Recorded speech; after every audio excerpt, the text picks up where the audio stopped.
Bom dia a todos.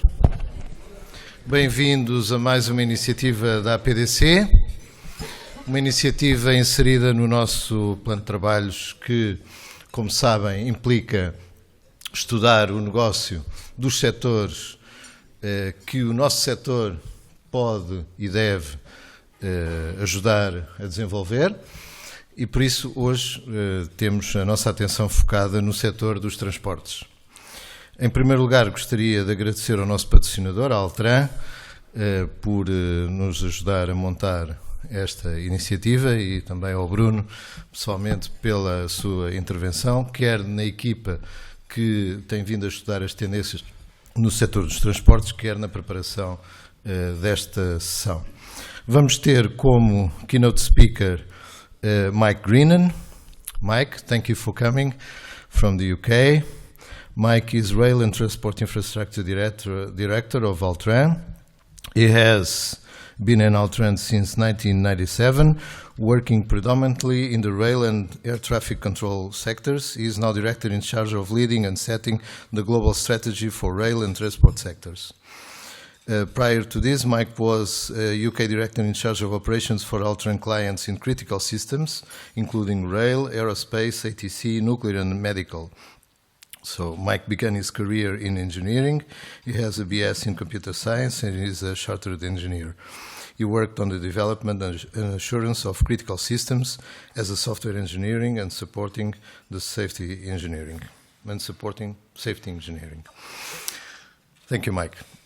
A seguir vamos ter um painel que vai ser moderado pelo Bruno Casadinho, da Altran, e que é, digamos, um painel de luxo. Vamos ter aqui três das mais relevantes figuras do setor dos transportes em Portugal, desde logo o Dr. António Ramalho, Presidente das Estradas de Portugal, Presidente da Refer, neste momento em processo de fusão, anteriormente Presidente da CP, a Dra. Cristina Dias, neste momento Presidente dos Transportes Intermodais do Porto, Vice-Presidente da CP, e o Dr. José Silva Rodrigues, Assessor da Administração do Grupo Barraqueiro, que está neste momento no setor privado, mas que anteriormente foi também Presidente do Metro, Presidente da Carris, e, portanto, um grupo de pessoas que são três marcas essenciais do setor dos transportes em Portugal. Vamos também ter a participar no painel em representação do Engenheiro João Araújo, CEO da Talos Portugal, o Dr. João Salgueiro, Diretor de Business Development e Inovação da Talos Portugal. E, portanto, este painel vai seguir, naturalmente, à intervenção inicial do Mike Greenan, a quem passaria neste momento a palavra. Mike, thank you. The floor is yours.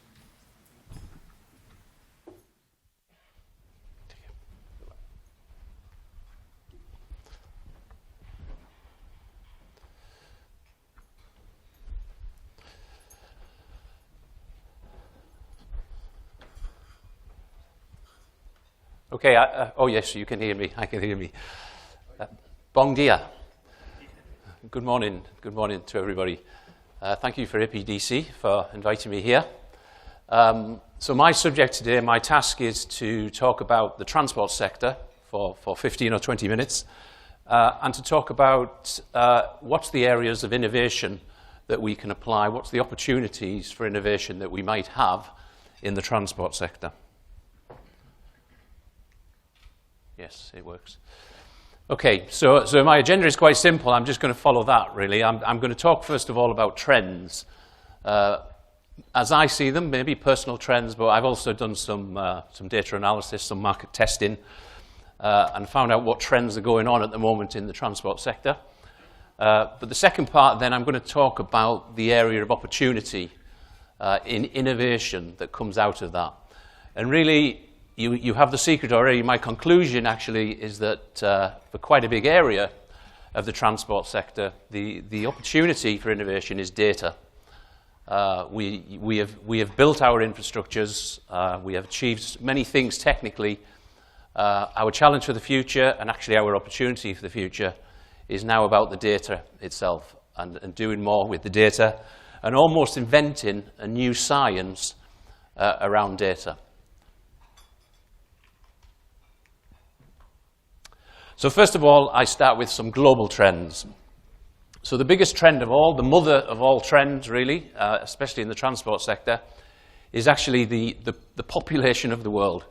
So the graph here on the left shows the population of the world, and actually, you know, without looking at the details, it's showing that we're growing we're nearly 7 billion people on the planet.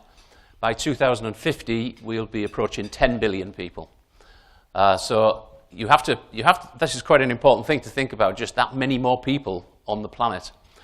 The other two graphs here, I won't go into the details, but basically what they're telling you is that as well as having more people, they're more and more going to use public transport and forms of transport. So more than ever, in all of the sectors, in all of the transport sectors, all of the trends are that the average kilometres per person is increasing year upon year. So what we're getting is a very busy transport sector in a very busy world. And the other thing that the graph is showing, the first graph, is that actually the bottom of the graph, the white part of the graph, is the rural population of the world, and the dark part on the top is the urban part. So what you can see is a massive growth in the urban sector that we live in. And if you think about 2060 maybe, you could be looking and saying that actually there'll be twice as many people living in towns and cities as there are now. And that's a staggering thing to think about. We have a duty of care almost to think about this and think about how can we build and manage an infrastructure with quite so many people, double the amount of people in our cities that we have now. And that's what we're faced with. So continuing the trends, so what I'm looking at now is how is the transport sector responding to this increase? I've probably scared you now and think about all of these people travelling. Is the transport sector keeping up with this? Well, actually, yes, it is. The transport sector overall, the industry, the infrastructure providers, yes, they are. They're obviously they obviously have to respond as the population increases, as more people move to cities. What we're seeing on the railway lines, we see a trend right across the world for high-speed lines. And these high-speed lines are typically designed to get people from one big city to another big city. So that's a trend. We're seeing within transport in the cities themselves, we see urban systems that are improving all of the time. I'm from the UK. I work in London. I've worked in London for 15, 20 years.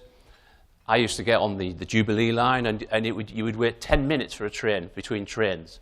These days, we wait 2 minutes for a train. It's improving all the time. The infrastructure is improving. It's still as busy. It's still as busy as it was then. It's just there's that many more people. But literally now you can get on a train every 2 minutes, where I used to have to wait 10 minutes. But incredibly, it's still as busy. So we have a constant challenge to improve. The infrastructure providers are providing it. You see it on the airlines. There's more and more airlines, more and more economy airlines, which are needed. You see more and more runways. You see more and more airports being built in parts of the world. So the infrastructure community, the sector is responding. So you might then think, well, what's the problem? Because we've got more and more people in the world doing more and more travelling, but actually we're already building all of the roads. We're building all of the railway lines. We're improving our air sector. What's the problem? Well, the problem is that it's already, I wouldn't say chaotic, but it's already very difficult to manage all of that as a one joined transport system. We all know, we feel it every day, that something happened on a day and it'll disrupt the transport sector. And that's in the population we have now, and it's how busy it is now. You imagine that in the future when everything's doubled. It's going to be incredibly challenged. Physically we'll be able to transport the people, but can we manage them? And also, can we manage when something goes wrong with that system? So that's what the challenges will be. So I'll come back to that in a minute. So the last part of the trends is just looking at the supplier trends. So here I'm typically talking about asset providers. So I'm talking about the trains, the planes, and the automobiles. And I'm talking about the suppliers of these types of systems. But it also includes ticketing systems, suppliers of ticketing systems, suppliers of maintenance systems, and I even come later to talk about mobile phones as well. But basically what we're getting is suppliers providing more and more complex systems, better systems, greener systems, hitting the mark in terms of what they're physically supposed to do. So the suppliers are providing what we're physically asking for. They're also providing more and more data as part of that, which is being asked for. So I've been in the sector a long time, and I know that, say, from the 1970s, 1960s technology that we're using, that we've been using, we collect this much data. If we look at it all, those systems, those assets provide us with this much data. We collect all that data, we log all of that data, but we don't use it at all to manage the live system. We log that, it's logged data. It might be looked at in case of an accident and things like that, but in general, we're not looking at that data. We look at a tiny little part of that data in managing the live system, in managing the transport. What I'm saying now is, well, in the future, and I'm seeing it, we're seeing it certainly in rail sector and other sectors, when you're buying new trains, you'll see that they're coming with more and more data. So the data we're getting is now here. We're getting it right up to here, but what we have to be careful about is we don't still just use this little bit here. I'm suggesting that actually we need to think about what's all this data really for? What was it? What's the real purpose of it? How can we utilize it better? Because that's what I said earlier, it's almost the next science. We have to now start thinking about the ways to improve. The clue could be that actually we've now got this much data. Let's stop just thinking about this little bit that we're using. So now this slide just puts it all together, really. And this is throwing the challenge to the panel, really. So I gave a hint of what the challenge is. The challenge is management of an ultra-busy system. So the future system is going to be incredibly busy, incredibly fast-moving, lots more people on it.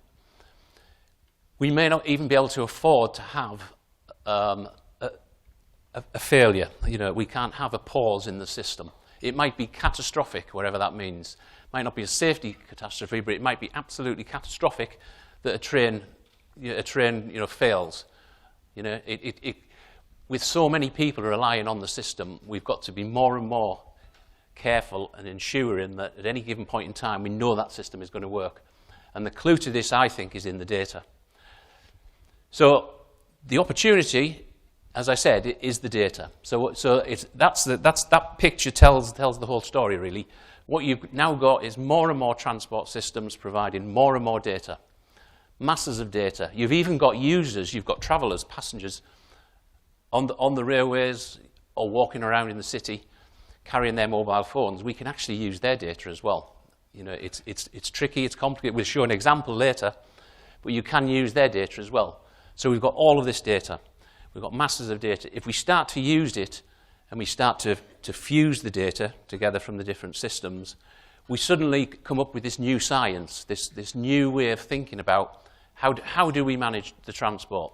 We start to think about if a group of passengers are on one form of transport, they're about to leave that and get to another form of transport, maybe we can think more cleverly about what do we do to manage that situation. Let's get that next train ready for them. Let's get the taxis ready for them, whatever the next system is. So we have better and better ways to manage the system. And also better and better ways to maintain the system, to make sure that at any given point, all of the assets are healthy, and then we're not letting them degrade. And when they are degrading, we're seeing that without disrupting passenger journeys. So that's it. So that's the two things, really. It's better services for the passengers, more joined-up services, and it's more about the maintenance and being able to better maintain and predict when you need to maintain the assets. And the answer to all that is in the data. That's the only way we've got left, I think. We've physically done everything we can. There's subtle changes in technology, in sensors and things like that. That's all good.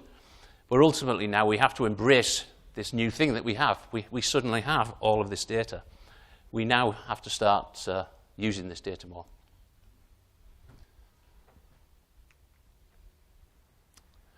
So in Altran, we call this machine-driven big data. So we've recognized this as a science, if you like. We've recognized this need that across industries, not just the transport sector, but the transport sector is a big client for it. We have more and more, the Internet of Things, as it's called. So we have more and more systems, more assets. They've got more and more sensors, providing more and more data. So we can use that data. We can take that data off those assets. We can analyze that data, and we can provide new types of services. And sometimes those services we can't even imagine until we've started looking at the data. So it's a new way of thinking about the infrastructure. Let's think of actually what does that big infrastructure provide us? What does that piece of data look like? And then let's look at what we can do with that data. So that's what we're doing now in Altron. So there's a video in a minute, and you'll see there's actually 5 key stages, this is very obvious, really. But there's 5 key steps to doing anything with the data. First of all, you have to get the data. So as I say, the data is now more and more being provided. You don't really need to add sensors to many trains these days, or many cars. Most transport systems, and the aerospace sector is the same. It provides all the data. The new systems are being built, providing you with all the data you could ever need. But you need to get it from the machine. You need to transport it. So this is a group of people here, in the telecommunications side. So there's opportunity here, for suppliers here, because you need to think about this side of it, because it's not always obvious how you get the data from the machine. You need to transport it, so you need the communications. You need to think about many different forms of communications to get the data. Then you need to turn the data into information. So that's data analytics. So this is the new science. This is looking at the massive data and then thinking, okay, what do we do with that data? So I think the infrastructure, the operators, they have to think differently about this, because you could, historically, you might procure a system where you know what your function is required, and you have a defined set of data. This could be a different way of thinking, where actually, if you provide the supply chain with the data, with all of the data, and ask the supply chain, what can you provide from this data? It's a different way of thinking, but we've already seen it does add immediate value, pretty immediate value, if you can do this. So it's another way of thinking, and actually another way of procuring. So you've got the information, you need to turn it into services. So that's what I'm saying the supply chain can help with. So we can help to identify from this data. This data is telling you this. It's telling you that actually every so often you need to look at this piece of data. It'll suggest to you that you need to maintain. You need to take this train out of service. You need to look at your airplane or wherever it is. You need to do something based on what the data is telling us. So you can come up with services, and then the business part of that is you need to turn that into a business model, which is complicated, because to get to that, to get all the way through that chain, you've got many different types of suppliers. And I know personally the railway sector in the UK, and actually it's quite complicated because there's so many people involved in getting the data. But that doesn't mean we shouldn't do it. It means we just have to work together to get that out, and ultimately to turn it into business and to make money out of the data. So we're now going to run a video, which I think takes about 5 minutes. It's an Altron video, so hopefully this is just to show and bring home some of the points I've just been discussing.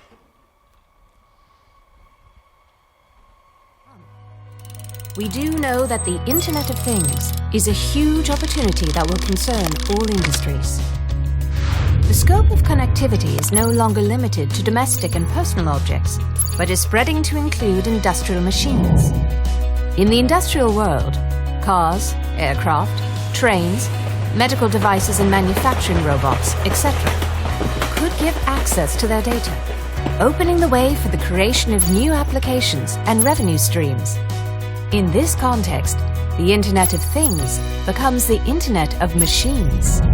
With exponential connectivity and data growth, industrial players will have to face new big data-related challenges, namely technological choices, cost optimization, safety and security issues, as well as data mining and analytics, etc.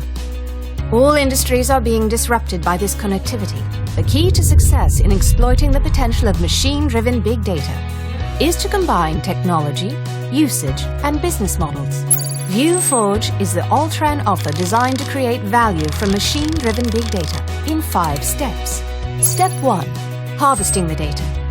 Harvesting data embedded in machines requires a solid engineering background to ensure that the right technologies are used to implement the solutions, and an in-depth understanding of the industry, its constraints and its regulations, because safety and security must be ensured in the best possible way.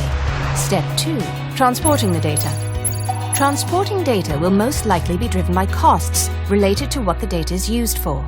This gives rise to some questions. How do I select the most suitable technology? How do I ensure quality of service? Does this require real time? Step 3. Extracting the information. Industries can take advantage of the cloud by using the appropriate infrastructure, be it private, public, or hybrid. However, since machines differ from standard PCs and tablets, their connection to an IT infrastructure must be managed with care. Once the data has been securely stored, the next step involves extracting the valuable information. Let's call this industrial intelligence, for the purposes of drawing a parallel with business intelligence.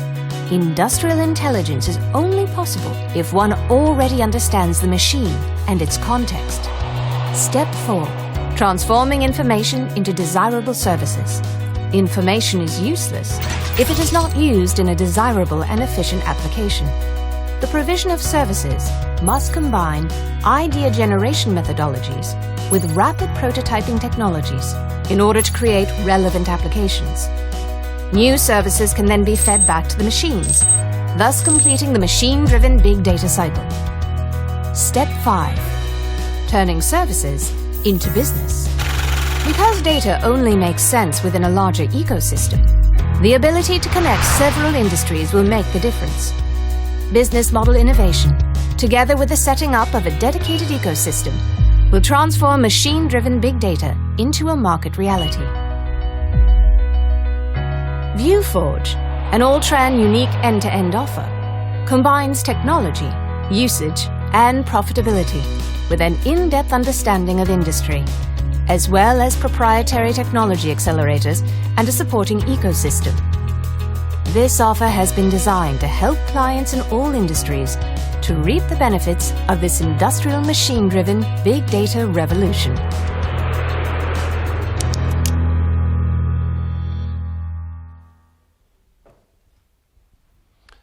Okay, yes, that was a sales pitch, but hopefully it was a way of demonstrating some of the things I've been talking about. You know, the fact that we have these 5 steps that we have to achieve as an industry. I think we can't achieve it individually. I'm just going to conclude with a couple of examples. I talked earlier about there's many things, there's services we can't even imagine yet that we can do with the data. So I'm just going to give a couple of examples of some that we've done already. So this is the first one. So this is a system that we built. Actually, it's two applications really. So the first application is well and truly a classic application that you think about on your phone.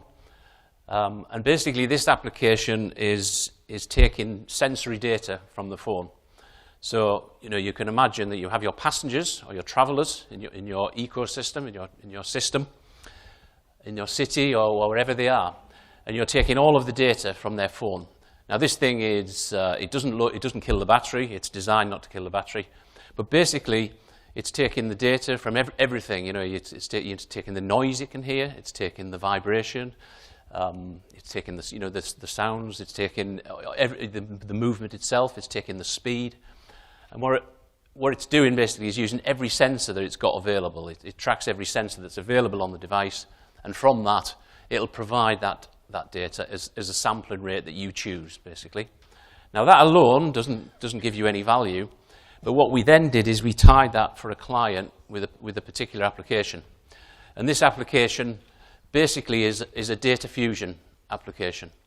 So what you can imagine now is you're taking all of this data, all of these different sensors, and then you're starting to fuse that data together.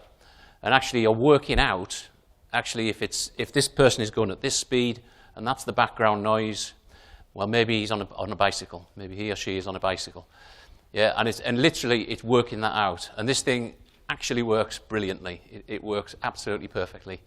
So it's able just from the data fusion on the sensor, on the mobile phones, to work out what mode, you know, the level of error is very low. It's able to work out pretty accurately, you know, what that person is actually doing in terms of which form of transport they're actually using. And you can imagine the power of this. So we have this already. We have a client for this already. And, you know, it's just showing one example of what you can do when you have all this data. You know, it's something we wouldn't have been able to think about before, but now suddenly we've got all this data. It's something we can think about. The second example, actually this isn't the second example, this is the second example. So Altran has got a long history, like many other suppliers, of working in asset management, working in predictive maintenance. So for many years we've been involved in supplying systems that are helping clients to manage their assets, to predict when they need to maintain their assets. Typically these are a focused software development project, embedded software, extracting the data, functional specification, a classic procurement cycle for them, a classic software procurement cycle in order to get some data from a device on the sensors and provide some information back to the user. So that's fine. So none of this is new in a way. Predictive maintenance is not new. The thing that's different is we've now moved into an area where we have all this big data, and we can do these sort of things in a very different way. So this is an example where we're working with an automotive OEM, which I can't name. And what we did with them is a very different type of discussion. We proposed to them that we could take their data and provide them with value. We didn't know exactly what that value was going to be. All we knew is that if they gave us a chance and let's have a look at the data, the big data they had, then maybe we can do something. So we took some data from their cars. We also developed a simulator to simulate lots more cars. And we basically took all of that data, at the end something like 500,000 cars, and we put all this data in the cloud.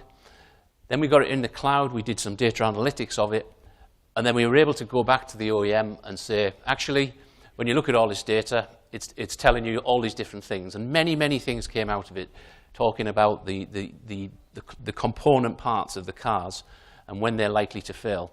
You can drill down into individual drivers and give them warnings on their phone that something's about to fail. Or you can actually look at the whole system and think, actually, all of our cars have a problem with their brakes. And in 3 months, after 3 months of use, there seems to be a problem occurring. So then you can better manage that if you've got all of that data. So basically, the contract we have with this client is a very different type of contract. It's all about what value we can bring to them. It's not about a functional specification and please provide this, this, and this. It's providing them with a dashboard and then demonstrating different values that we can provide, and then letting the client choose which of them it wants to invest in. So that's it. So that's just 2 examples of things we're doing. We're not unique in this market. There's a lot of good ideas going on. I think my concluded message from all of this is that, as I said at the beginning, really, we have all of this data now. We have masses of data.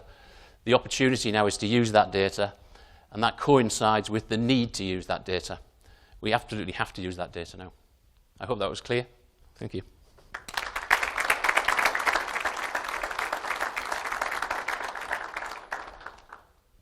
I don't know if there's opportunity for questions now, or I'm happy to take any questions if anyone has any, or I can take them later. Or I'll hand over to Bruno.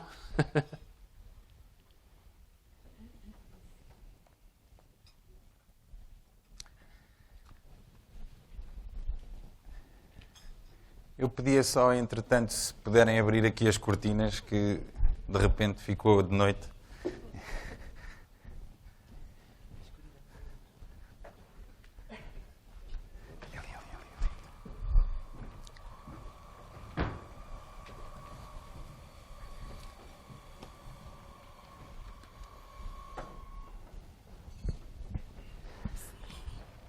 Bom, muito bom dia a todos. Agradecer também ao Mike. Thank you for your great presentation, Mike. Eu gostaria de começar também com 2 agradecimentos especiais. O primeiro à APDC por mais uma vez nos estar a proporcionar este debate, e depois ao ilustre painel que temos aqui hoje, já reforçado pelo professor Rogério Carapuça.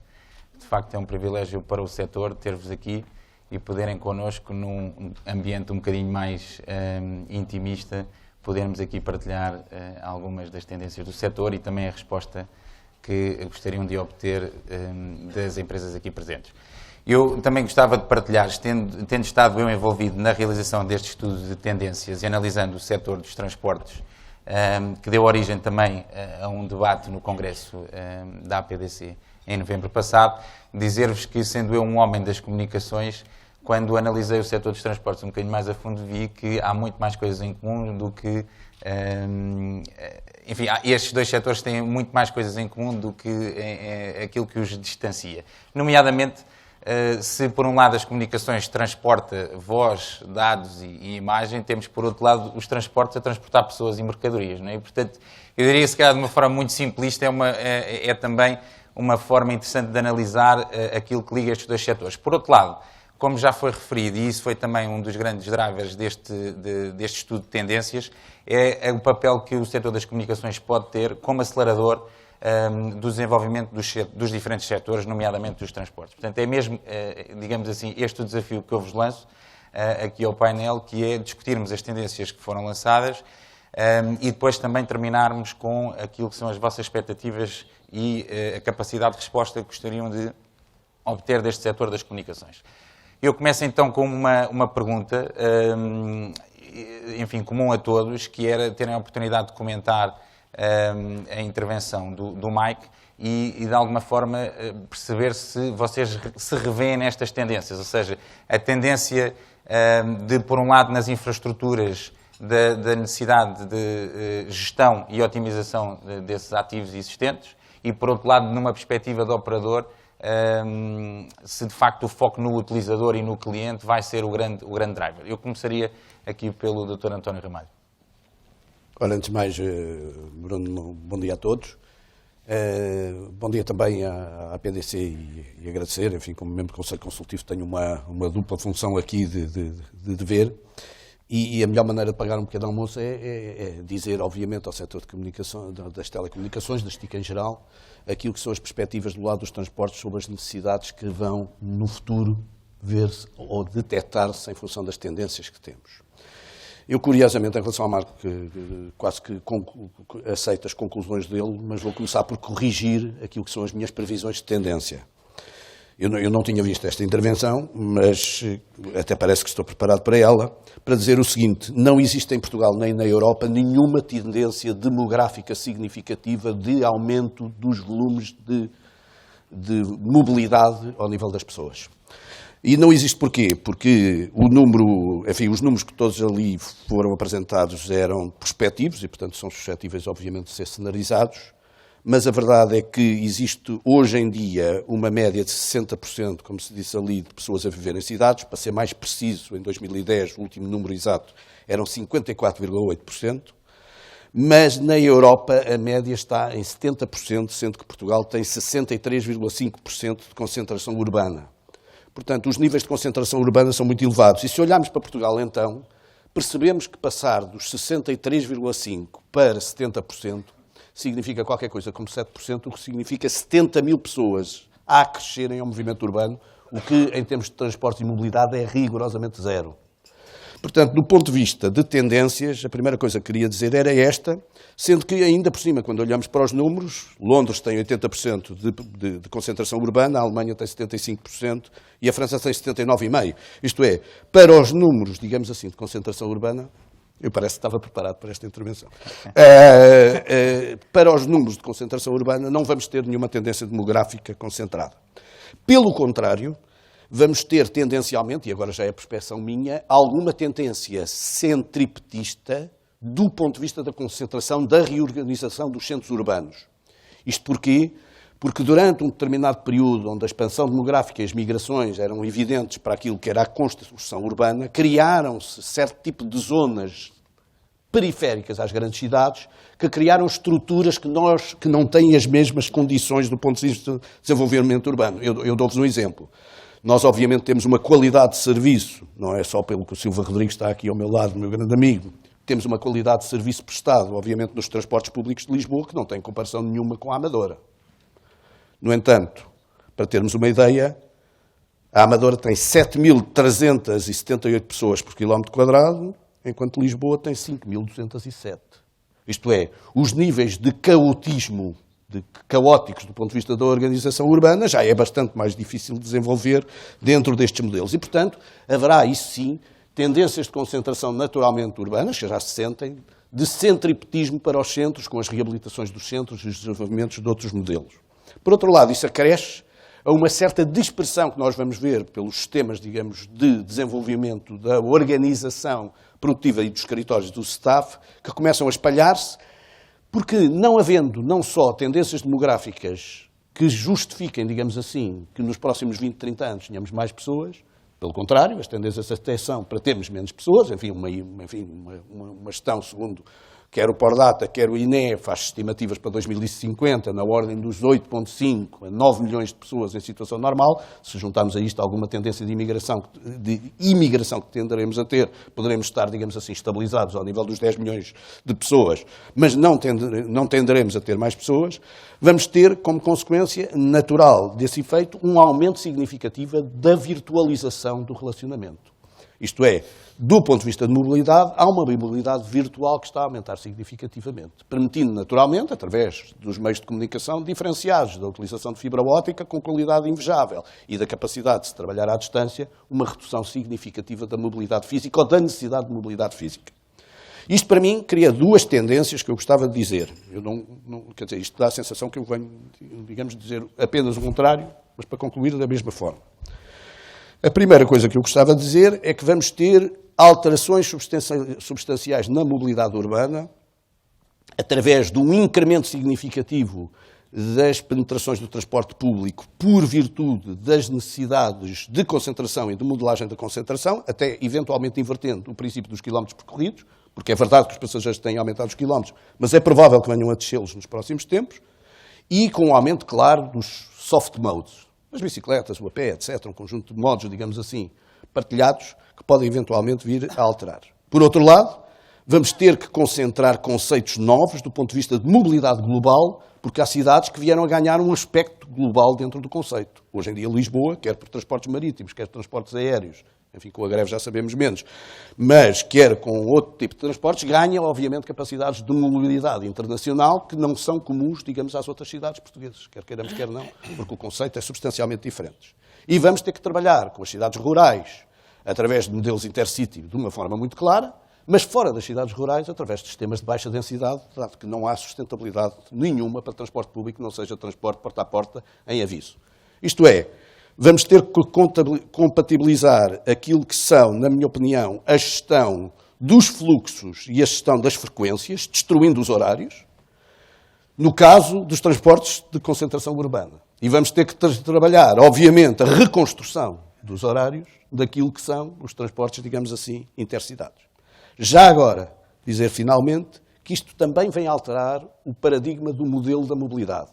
Até hoje a mobilidade foi uma mobilidade de pessoas e hoje a mobilidade de mercadorias ganha novamente esforço, importância e relevância em relação à mobilidade das pessoas.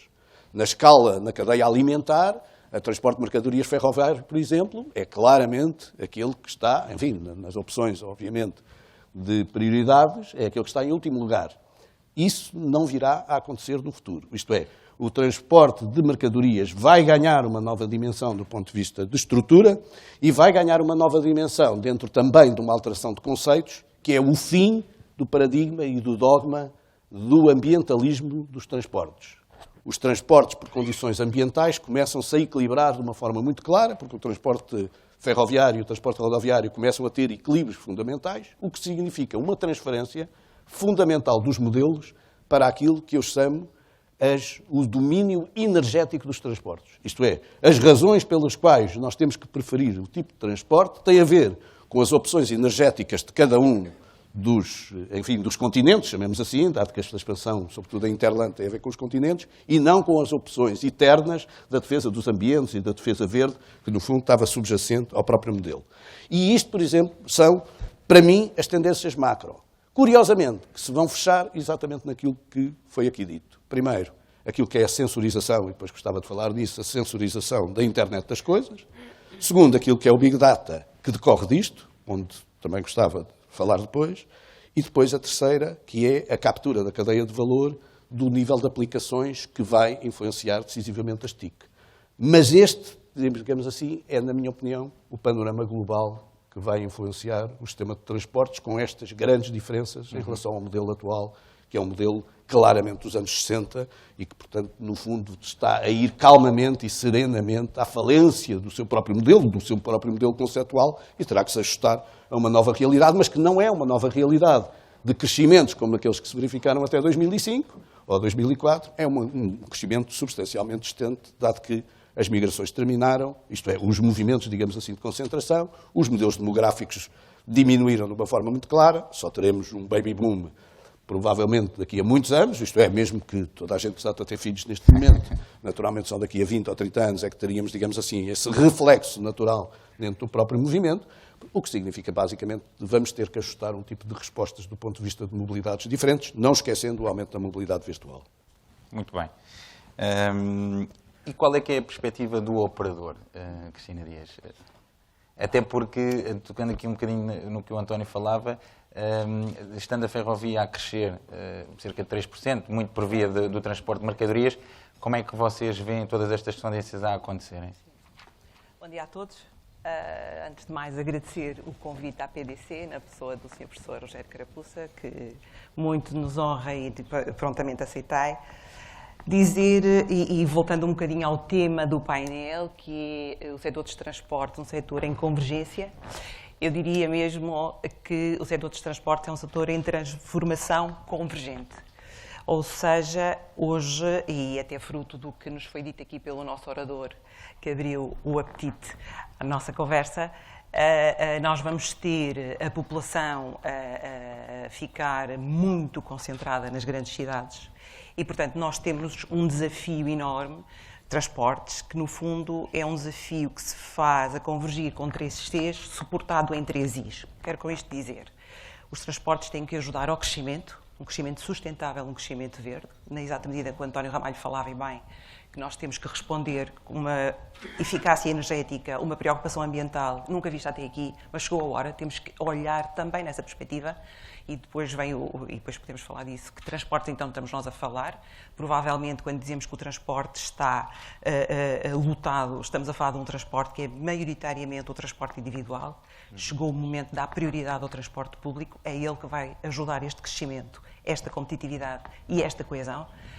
E daí os 3 Cs que eu vos digo, que é um setor em transformação convergente para dar resposta a estas 3 grandes preocupações, fundamentado ou suportado numa ferramenta instrumental que são sistemas inteligentes, que devem ser intermodais, que devem ser integradores e que devem ser inclusivos. Portanto, nós temos aqui os sistemas de informação, eu sou uma mera utilizadora, portanto, hoje sinto-me aqui um bocadinho um peixe fora d'água, mas é exatamente nessa perspectiva do utilizador e do utilizador que tem que servir cliente, como é que nós olhamos para os sistemas de informação, e eles são, de facto, instrumentais para nos ajudar a fazer isto. Num tempo em que, como dizia bem, temos um cliente cada vez mais exigente, um cliente que quer tudo para agora, em que os recursos que temos disponíveis são cada vez mais escassos, nós, quem faz gestão neste momento, temos que olhar de forma muito parcimoniosa para o nosso painel de ativos e como é que nós rentabilizamos estes mesmos ativos. E, de facto, eu penso que Portugal tem excelentes exemplos de como os sistemas de informação nos ajudam a prestar um melhor serviço ao cliente. Estou a pensar fundamentalmente na nossa bilhética sem contacto. A bilhética sem contacto que temos na área metropolitana do Porto e na área metropolitana de Lisboa. Dizer-vos que 74 milhões de passageiros de Lisboa da Comboios de Portugal, neste momento, têm os seus títulos de transportes materializados, totalmente desmaterializados. Dizer-vos que este epifenómeno, para além de todas as vantagens que trouxe, e depois podemos falar delas, trouxe-nos também uma economia de papel na ordem das 22 toneladas. Portanto, há aqui pequenas, grandes coisas que têm efeitos absolutamente fantásticos para colaborar, contribuir para os objetivos que eu começava por apresentar no início da minha intervenção. Portanto, dizer que ter uma bilhética sem contacto, e temos dois modelos diferentes, em Lisboa e no Porto. Em Lisboa, cada operador tem o seu modelo de bilhética, e depois temos uma entidade formada por operadores públicos e privados, e muitos estão aqui nesta sessão, que faz a integração dos diferentes modelos, no sentido de o cliente poder comprar o seu título de transporte, seja na Transtejo, seja na Fertagos, seja na CP, e o título, e com esse título circula, viaja em qualquer modo de transporte. No Porto, temos um outro sistema, e aí diria mesmo um sistema mais avançado, ou seja, a minha visão para onde devemos evoluir. Ou seja, podemos dizer que já temos um sistema de bilhética, um ticketing as a service, ou seja, é o TIP, Transportes Intermodais do Porto, do qual eu sou presidente de facto, que tem a infraestrutura, que tem o software, que tem os equipamentos, e os operadores pagam por cada transação efetuada pelos seus clientes no uso dessa bilhética, que entram no metro, saem no comboio, entram no comboio e saem no autocarro das STCP. E, portanto, isto para dizer, temos aqui dois modelos completamente distintos, ambos a trabalhar para aquilo que o cliente quer, facilidade na sua deslocação, intermodalidade na sua deslocação. Ele não escolhe a sua viagem por ser de comboio, por ser de autocarro. Ele quer ir de A para B, apanha os modos, de preferência o menor número possível, portanto, com o mínimo de transbordos possíveis, mas é isso que ele quer. Independentemente se é público, se é privado, ele quer ir de A para Z, com maior conforto, menor preço e maior velocidade, portanto, no maior curto espaço de tempo. É disto que estamos a falar. Obrigado. Dr. Silva Rodrigues, também numa perspectiva de operador, e até porque já falamos aqui muito da convergência dos dados, eu lembro-me que no último congresso defendia a possibilidade de haver um repositório comum desses mesmos dados que pudesse ser partilhado por todos os operadores e até mesmo pelos clientes e utilizadores finais. O que é que nos pode adiantar do ponto de vista da Barraqueira? Qual é que é, os vossos planos neste sentido e que contributo é que podem dar para esta criação deste repositório comum? Primeiro, bom dia a todos, muito obrigado pelo convite da PDC. Eu penso, aliás, que a minha própria participação no Conselho Consultivo significa aquilo que já aqui hoje de alguma maneira foi aflorada, representa, não por mim, mas porque sou um representante de um setor, que é esta ligação entre o setor dos transportes e a STIC. E, portanto, a relevância que efetivamente a STIC podem ter enquanto provider para a própria modernização e para o encontro de respostas mais adequadas por parte do setor. E só quem estiver muito distraído é que efetivamente não verifica que é exatamente isso que se tem passado nos últimos anos, não apenas em Portugal, mas enfim um pouco por toda a parte.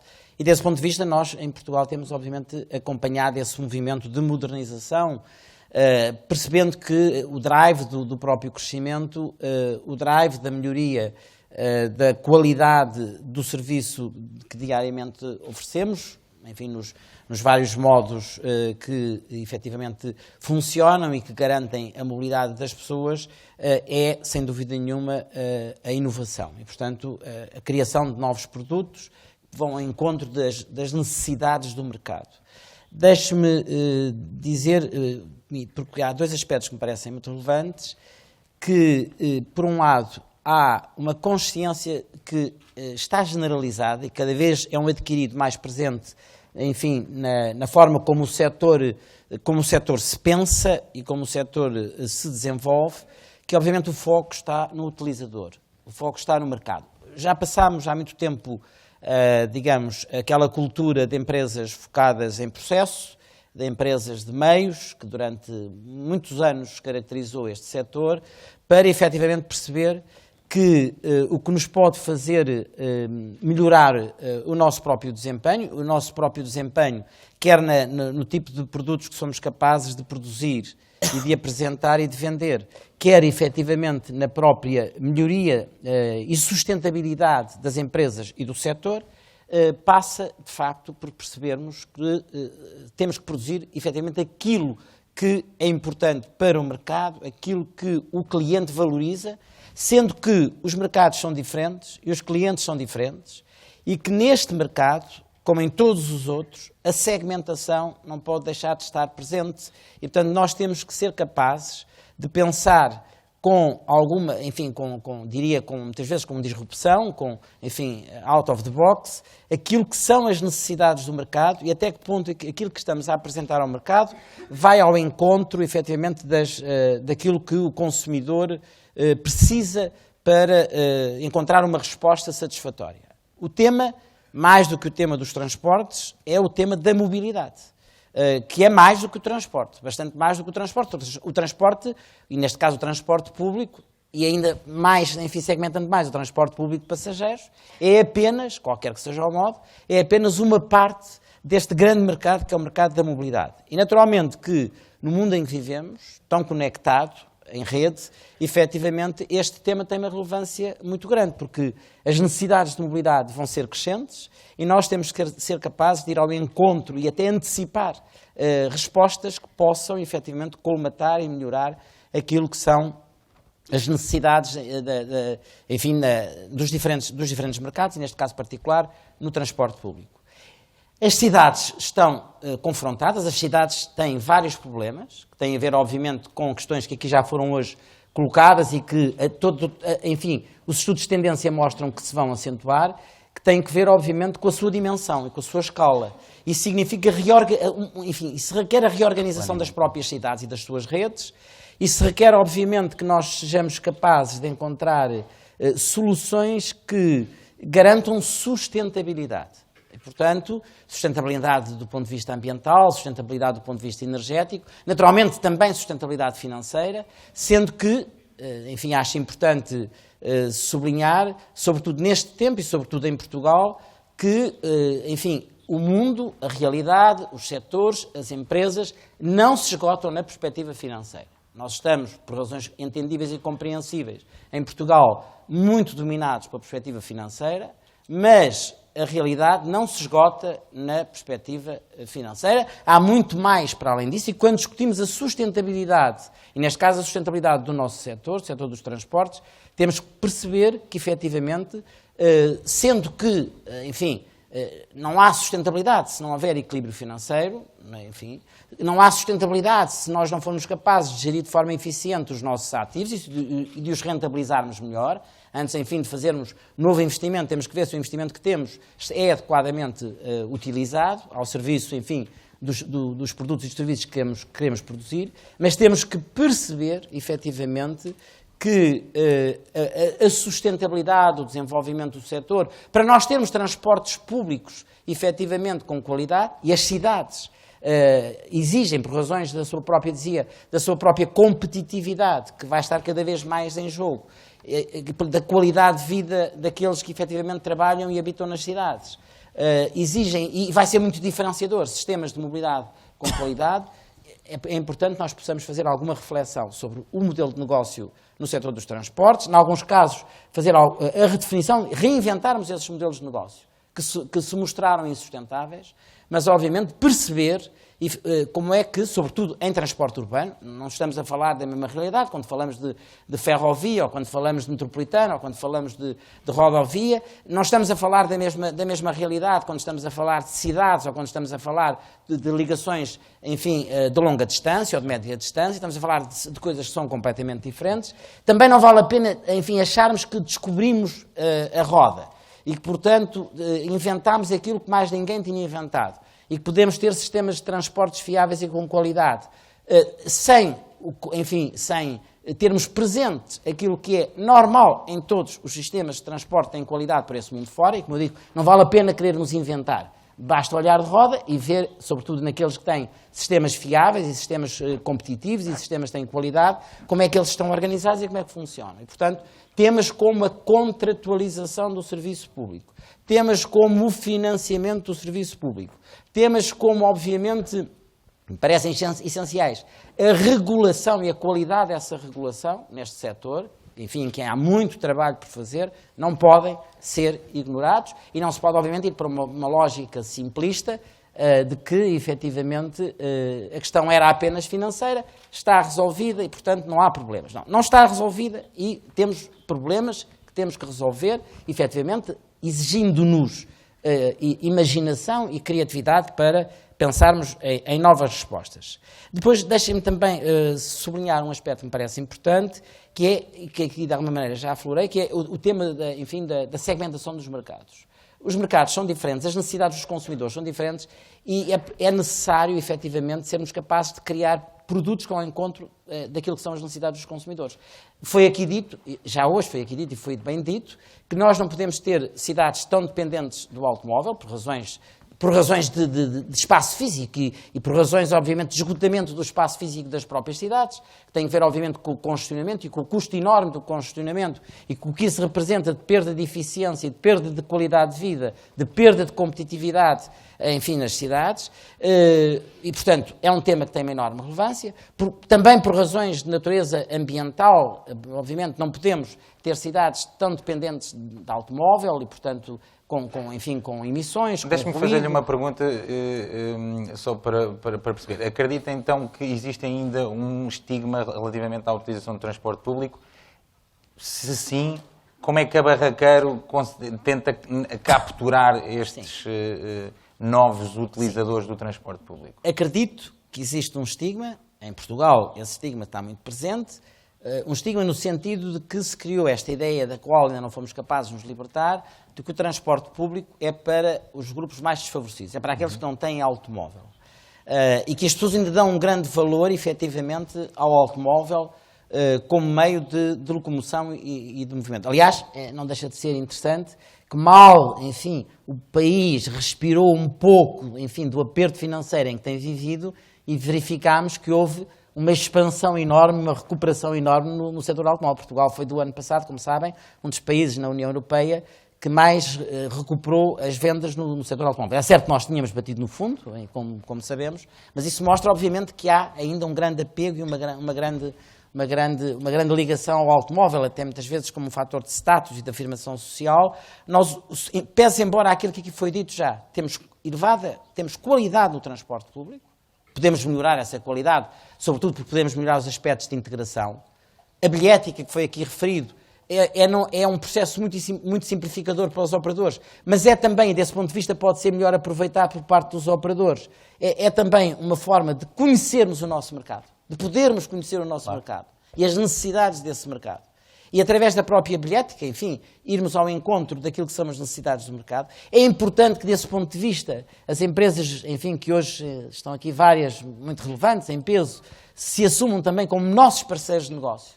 E, portanto, percebam que há, enfim, parcerias que se poderão desenvolver com interesse para os dois setores e para ambos os lados e, sobretudo, com interesse para a sociedade, enfim, refletindo-se em melhoria de qualidade de vida. Portanto, eu diria, obviamente, que a melhoria pode acontecer, há potencial de crescimento, podemos contrariar esta tendência para estigmatizar o próprio transporte público.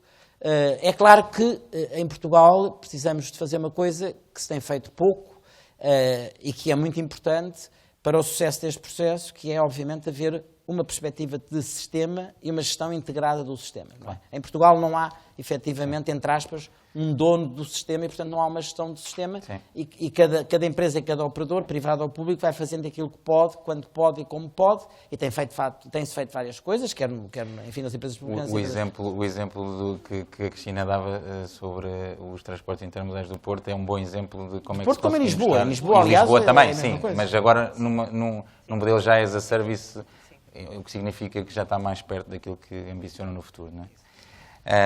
Ok, João, dando aqui a perspectiva de fornecedor de soluções integradas, de telecomunicações e também de sinalização para esta indústria, né? Tendo aqui presentes alguns dos vossos clientes, como é que a Thales vê estas tendências que foram aqui levantadas e de que maneira é que está a preparar-se para dar resposta a estas tendências no setor? Muito obrigado, bom dia a todos. Muito obrigado à PDC também pelo convite que nos fez.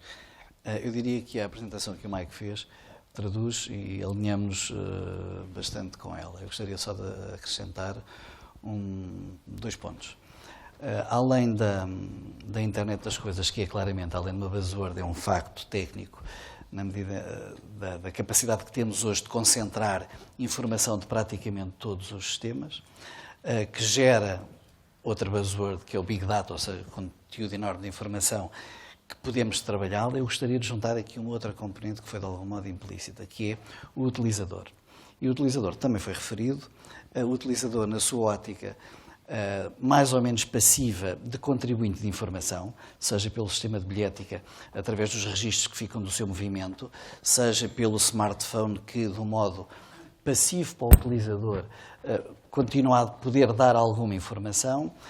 Há uma outra componente que nós na TAL estamos atentos e que estamos a trabalhar, que é um conceito que também é conhecido, que é o Human as a Sensor, que para além disto se traduz no convite que pode ser feito aos utilizadores para contribuírem de um modo explícito e deliberado com a informação sobre a sua rede de transportes. Isto é um conceito que, no âmbito de um dos projetos comunitários, já foi posto em prática e que complementaria esta informação. Complementaria a informação com a apreciação, a avaliação, os desejos que o utilizador tem e que, através da mesma plataforma que ele traz consigo todos os dias, pode ser convidado a contribuir e a dar uma informação aos operadores e ao gestor de infraestrutura de como é que o utilizador vê a sua rede e logo ter mecanismos para contrariar esse estigma que o transporte público tem relativamente ao transporte privado. Outra componente do utilizador que a nós nos interessa muito e que nos motiva é agora no sentido inverso, que é no sentido descendente da informação, ou seja, do modo como os players interagem com o seu utilizador, o passageiro, e lhe dão informação. E aí estamos a tentar ir um bocadinho mais além do que aquilo que é o óbvio, que é o apresentar pura e simplesmente a informação. Se calhar, um dos temas importantes é, primeiro, atender aos diferentes estratos e aos diferentes perfis dos utilizadores. Eu comunicarei diferentemente com uma pessoa com mais idade que uma pessoa mais nova, muito mais familiarizada com os gráficos e o modo de apresentar a informação, e poderei ter ou deverei ter em atenção o modo como comunico com esse tipo de utilizadores ou com utilizadores com algum tipo de handicap. A outra questão tem a ver com a exploração dos mecanismos fisiológicos cognitivos, ou seja, há maneira de nós, ao nível da tecnologia, utilizar determinados truques e determinadas portas que o corpo humano e que todos os mecanismos cognitivos temos nos permite para fazer passar, seja determinado tipo de informação, seja passar informação de um modo quase que não percebida pelo utilizador, mas que ela chega lá e que nos interessa fazer lá chegar. E, portanto, estas são umas áreas que, para além do que é óbvio tecnicamente, que a maior parte dos industriais estarão em cima, estas são áreas de interação com o utilizador que nos preocupam e sobre as quais nós, neste momento, estamos a trabalhar. Obrigado, João. Voltando aqui ao António Ramalho das infraestruturas, e porque também já aqui aflorou o tema da sensorização da infraestrutura, esse foi um dos temas também que foi levantado no âmbito aqui do estudo de tendências. A pergunta que lhe faço é o que é que já foi feito desde então, o que é que está eventualmente planeado, e também uma outra questão, que é, tendo a responsabilidade agora das infraestruturas, quer rodoviárias, quer ferroviárias, se existe alguma política comum entre as duas organizações.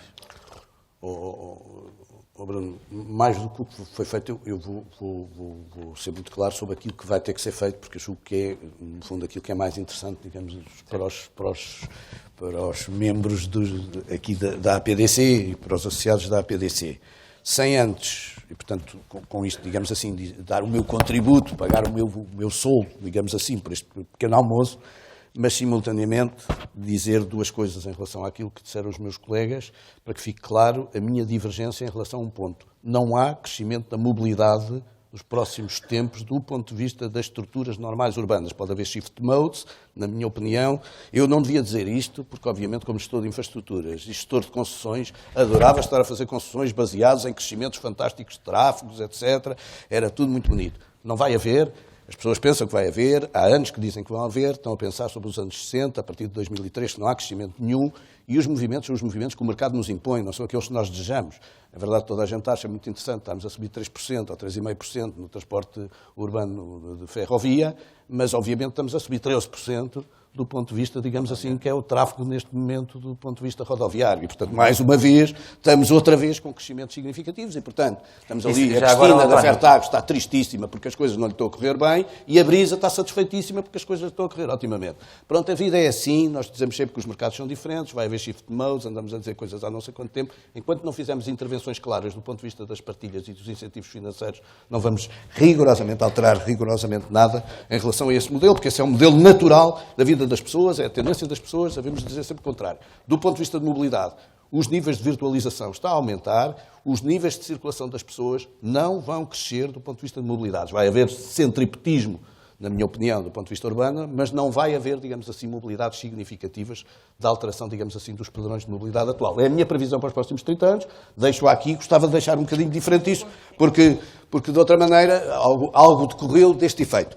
Isto, deixe-me dizer, não retira nada da importância daquilo que se disse em relação a duas coisas fundamentais. Primeiro, soluções comodais. Obviamente que modelos com estas características impõem soluções comodais. E, portanto, vamos ter objetivamente soluções comodais, sobretudo que a gestão da infraestrutura se vai basear em dois conceitos, que é a Justice Service e Low Cost. Porque, inevitavelmente, esses vão cair, inevitavelmente, como as soluções que a infraestrutura vai impor. O segundo elemento fundamental é como é que vamos gerir os ativos que possuímos, porque os ativos que possuímos, em alguns casos, são sedentários, em outros casos são adequados, mas naturalmente estão em situação madura. E, portanto, estamos a falar de um negócio que entrou em modelo de maturidade típica e o modelo de maturidade típica obriga-nos, sobretudo, a concentrarmos na cadeia de valor e em ganharmos, digamos assim, dinheiro na cadeia de valor. Desafios para as TICs dentro daquilo que foi dito. Primeiro, na internet das coisas, que é aquilo que eu digo, que tem três tipos que eu acho fundamentais. O problema da sensorização, o problema do multi-devising e o problema dos new providers. O João falou nisso agora. Isto é, primeira coisa, é absolutamente central que nós peguemos em todas as capacidades de sensorizar as nossas redes para ter o máximo de informação disponível. E isso parece-me óbvio, mas não é tão óbvio como isso. Só para termos uma ideia, eu tenho 2.200 semáforos nas estradas, tenho 300 nas estradas, sistemas de TV e 2.500 no lado da infraestrutura ferroviária, tenho 60 notas de informação nas estradas, 1.100 notas de informação na ferrovia, tenho 700 sensores na ferrovia, 200 nas estradas, tenho 100 sistemas de portagem, tenho em sistemas de rádio 350 pontos de sensorização. Isto é, eu tenho milhares de pontos de sensorização. Curiosamente, eles comunicam de uma forma não organizada para o Big Data. Portanto, primeiro ponto, este é um desafio grande. Segundo ponto, ainda mais ridículo, é que eu trabalho uma total separação de devices. Isto é, não tenho o segundo ponto, que é o multi-device. Que é uma coisa absolutamente notável. Eu estou neste momento a fazer um concurso para ter 50 radares para colocar nas estradas para fazer maior controle de velocidade. Tenho 100 pontos de portagem que não posso utilizar para controle de velocidade. Enfim, ainda posso dizer que por uma questão de marketing não é grande ideia. Mas a verdade é que, por exemplo, tenho que fazer contadores separados porque não tenho, simultaneamente com os radares, sistemas de contagem de veículos. Ora, com um sistema de telecomunicações de qualquer coisa como 7.000 km que eu tenho entre as estradas de Portugal e a REFER, eu tenho todo o sistema de comunicações centralizado que posso fazer por fibra, e está fibrado para esse efeito, tenho um sistema único de centralização deste nível de informação e não tenho multi-devices que me asseguram, digamos assim, este processo. Isto é um problema de informação, mas é um problema também de hardware. Portanto, primeira coisa e primeiro desafio que eu deixo aqui às próprias pessoas, que é criem multi-device. Isto é, criem aparelhos que tenham as capacidades múltiplas de fazer em software a sua utilização para aquilo que são os efeitos que são pretendidos do ponto de vista da centralização do nível de informação, porque nós temos a nossa rede sensorizada. O segundo ponto é o multi-device e o terceiro ponto é os múltiplos providers que nós podemos ter. É porque, de facto, nós podemos ter multi-providers, porque eu tenho 5.500 carros todos os dias a circular nas minhas estradas e tenho 1.700 comboios todos os dias a circular nas minhas vias férreas. É estranho que eu não receba informação clara sobre as qualidades, obviamente, das minhas estradas, feitos por modelos de sensorização que têm a ver com a relação entre o veículo e a infraestrutura, seja ele material circulante, seja ele, digamos assim, o automóvel individual. E a capacidade de obter essa informação é a capacidade natural que eu poderia ter para ter uma melhor gestão do meu ativo e uma melhor captura de informação que fosse feita pela relação do veículo-infraestrutura. Isto é, que o conceito de veículo-infraestrutura não fosse um conceito bilateral de quem está a vender infraestrutura ao veículo, como neste momento é um bocadinho configurado, mas também quem está a obter informação do veículo para a própria infraestrutura. É uma das coisas que eu, por acaso, quando cheguei à Refer, imediatamente perguntei, que era porque é que nós não fazíamos controle da qualidade das linhas, não à vista, mas pura e simplesmente com instrumentos colocados nos comboios de qualquer uma das companhias que operam para nós. Portanto, seria mais natural do que estar a passar com comboios nossos de controle. Obviamente, teremos que ter para níveis mais elevados de controle e para segundas linhas, mas naturalmente poderemos ter sistemas de acesso que nos possam ser dados, digamos assim, por mobilidades feitas. É claro que há, neste momento, informação que é prestada, mas o nível de informação entre o veículo e a própria via e a própria infraestrutura pode ser muito maior e muito bilateral. Ao ponto de chegar ao próprio utilizador, que foi aquilo que o João disse agora, isto é, o utilizador pode ser ele um contribuinte líquido para o nível de informação sobre a gestão do ativo. E, portanto, esse parece-me, digamos assim, os 3 pontos que eu focaria como elementos essenciais do ponto de vista daquilo que eu chamei Internet das Coisas para este efeito do transporte, que é a capacidade de sensorização de todo o sistema, a capacidade de fazer um multi-device para o aproveitamento conjugado, digamos assim, dos vários instrumentos que nós temos hoje em dia disponibilizados ao longo da rede. E, pura e simplesmente, eu, por exemplo, não sei se sabem, mas faço a leitura de veículos que eu faço na rede é feita através de sistemas de sensorização próprios e através de algoritmos sofisticados que demoram 24 horas a rodar, porque são sistemas de uma sofisticação enorme. Quando eu, no fundo, tenho sensores em todo o sítio que me podiam levar, digamos assim, a uma leitura muitíssimo mais rápida e instantânea daquilo que eram os veículos que rodavam em tempo real, não necessariamente através de modelos, digamos assim, de predição matemática. Ora, esse, para mim, digamos, é uma primeira linha de atuação absolutamente fundamental, que é sensorização, multi-device e new relation between infrastructure e roads and rails. E eu acho que aqui, digamos assim, é o aspecto fundamental sobre o qual temos que operar. O segundo aspecto é o aspecto do Big Data, é que isto tudo recolhe numa enorme gestão integrada de informação que não tem bases de conceptualização pré-determinadas. E não é fácil este estudo. Nós trabalhamos muito este conceito da cloud. Nós, aliás, somos uma empresa que, via Estradas de Portugal, começámos a operar sobre a base cloud e, portanto, temos uma experiência normal e temos até uma satisfação com isso. Mas eu diria que nós não estamos a viver exatamente um momento de cloud, estamos a viver um movimento de fog. Isto é, há muita informação dispersa por aí, mas dentro de um certo nevoeiro informativo sobre o qual, digamos, temos dificuldade de sermos muito seletivos. Qual é o problema? É que o problema que nós vemos é sempre por racionais de data mining. Essa informação não é trabalhável em data mining, porque os utilizadores são múltiplos, é absolutamente essencial ter softwares de utilização que passem por novos conceitos, nomeadamente novos conceitos que tenham diferentes bases de sustentação. Nós temos uma base de sustentação baseada em SIG, e o sistema de informação georreferenciada é aquele que trabalha, digamos assim, esta base, mas esse, confesso, é um racional estruturalmente ligado a um gestor de infraestruturas. O grau de capacidade de obter informação baseado nesta base, por exemplo, a um gestor de transportes em tempo real, é extraordinariamente mais baixo. Portanto, eu acho que aqui vamos ter de ser criativos em ter camadas diferenciadas de leitura que, obviamente, na sala haverá dezenas de pessoas capazes de me dar resposta mais adequada, quer do ponto de vista de security, quer do ponto de vista de safety, quer do ponto de vista da própria gestão do modelo, de uma forma mais atual. Para que tudo isto? Para aquilo que eu acho que são as linhas de tendência futuras finais, para terminar, enfim, como eu digo, deixando aqui, obviamente, sujeito a todas as aspas que tem a predição daquilo que é o futuro, que só a Deus pertence. Primeiro, uma enorme prioridade nos modelos de gestão de ativos. Isto é, nós não vamos ter, do ponto de vista de infraestruturas, um crescimento significativo do modelo de infraestruturas, devemos ter um crescimento natural, mas, sobretudo, uma exigência enorme sobre a capacidade de conservação e manutenção dos próprios modelos. E, portanto, não só na manutenção preditiva, sobre a qual operamos há não sei quanto tempo, mas, sobretudo, através de todos os modelos que nos possam trazer, através do próprio utilizador, mecanismos quase reais de transformar uma infraestrutura no máximo de eficiência possível, nomeadamente dentro do conceito de low cost. Ninguém nos vai autorar um modelo que não seja low cost. Ninguém, porque a infraestrutura serve de suporte a que operadores tirem o máximo de valor possível das capacidades económicas do modelo. E mais do que isso, o modelo, ao passar-se um pouco para mercadorias em detrimento de passageiros, queramos quer não, é uma das teses que eu tenho, é que as mercadorias vão ganhando relevância, vai obrigando a mais conceitos de low cost, mais conceitos de características industriais e menos conceitos de características locais. Segundo aspecto, vai ter alterações profundas no modelo de gestão de circulação. Isto é, a gestão de circulação dos comboios é o que é gerida pelo gestor de infraestruturas e bem, através do núcleo de informação que captura, mas os gestores de infraestruturas vão passar a gerir circulação a prazo dos automóveis.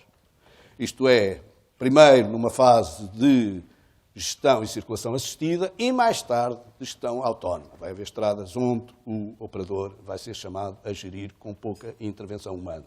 Isto é, vamos passar rapidamente à gestão dos automóveis à distância, quer queiramos, quer não, e é bom que os gestores de infraestruturas pensem nisso, porque os gestores de infraestruturas, se não pensarem nisso, vai ser a Google, vai ser outra alguém a trabalhar a gestão da circulação, como já aconteceu na gestão da informação.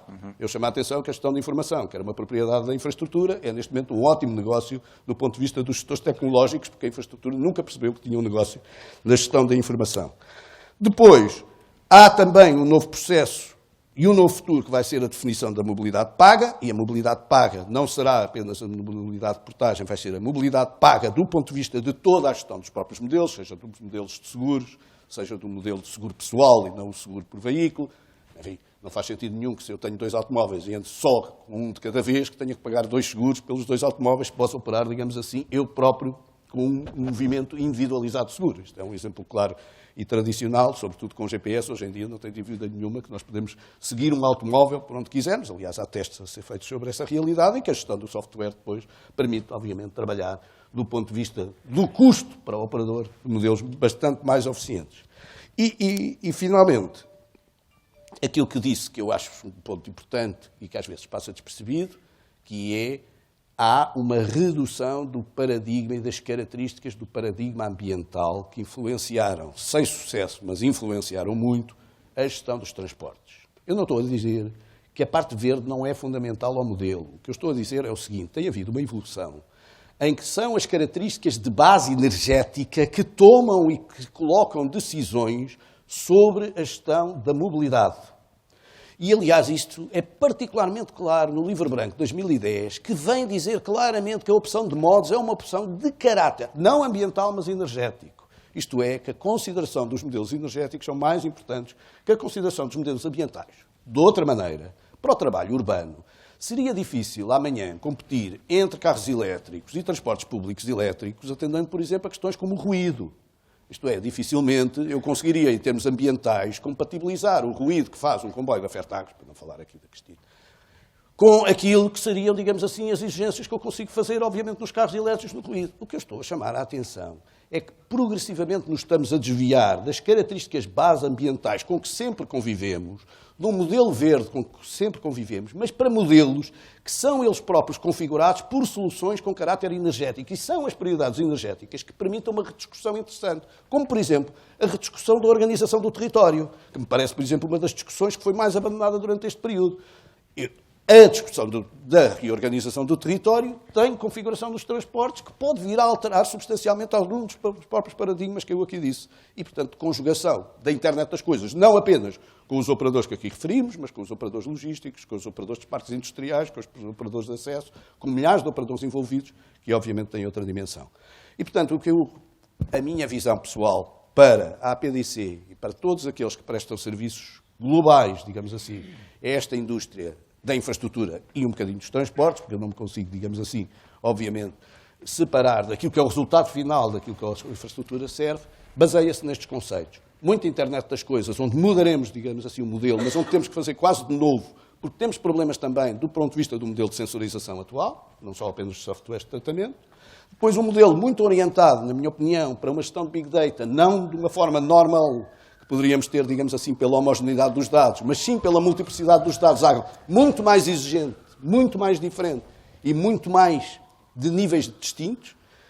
E, portanto, vai haver grandes oportunidades para estas empresas. E, terceiro, uma enorme concentração em modelos standardizados com estas características. Quando esse modelo standardizado tiver, obviamente, quando eu chegar ali à Thales, a Thales já não vai ter problemas nenhum de financiamento, porque ela é que vai financiar toda a atividade que me vai prestar do ponto de vista de disponibilidade. Portanto, já não preciso de lhe comprar nada, estou farto de lhe comprar coisas. Portanto, quer dizer, neste sentido, O próprio modelo se alterará pela própria estrutura substancial de modelagem de outros sistemas mais eficientes do ponto de vista de gestão dos ativos, porque já teremos todos sobre isso. E, portanto, estas são as 3 grandes linhas que eu vejo. Obviamente, pode estar 100% enganado. O António antecipou-se à minha última pergunta, porque eu queria exatamente encerrar com aquilo que eram as grandes tendências de cada um de vós, mas assim fica o trabalho feito. Ainda inventou. Cristina, gostava de lhe fazer a questão, que é, já falámos aqui de interconectividade como modalidade, isto obviamente que coloca desafios de previsibilidade, de ocupação, o próprio planeamento de meios, e tudo isto, acredito eu, está muito ligado outra vez ao tema dos dados, não é? Sim. Como é que vocês estão a trabalhar este tema? Deixe-me só dar aqui uma resposta Claro. ao António, que tem que ver com o seguinte: o carro elétrico e a mobilidade elétrica resolve parte do problema. Se eu deixar de ter os meus comboios, por exemplo, da área metropolitana de Lisboa, a funcionar todos os dias, estou a injetar cerca de 300 mil carros dentro da cidade. E isso a mobilidade elétrica não resolve. Só isso. Queria deixar esse reparo e tem a ver com congestionamento, obviamente. Os teus comboios continuam. Bem, eu sei que sim, eu sei que sim. Portanto, temos que ponderar tudo e efetivamente, e eficiência energética estamos a falar, obviamente, quando estamos a falar de grandes massas para transportar.